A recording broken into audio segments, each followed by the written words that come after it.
Қазақстандын Улуттук музейи баалуу тарыхый экспонаттар менен толукталды. Парламент мажилисинин депутаттары Ардак Назаров менен Айдарбек Кожоназаров казак баатыры Жан Кожо Нурмухамед уулунун кылычын музейдин фондуна өткөрүп беришти. Тарыхтан кабар берген улуттук согуш куралы Орусия аймагынан табылды. Табылга окумуштуулар тарабынан талданып, баатырга таандык деп аныкталды. Кылычтын бир жагында созак 1845-жыл. Ал эми экинчи жагына Жан Кожо Нурмухамед уулуна бизден белек деген жазуу белги коюлган.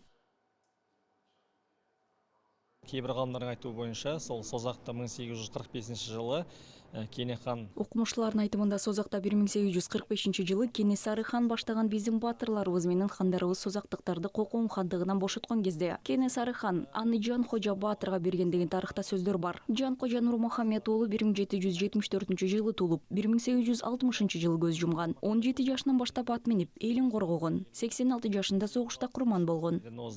17 жасынан бастап өзінің атқа мініп елді қорғау үстінде болды.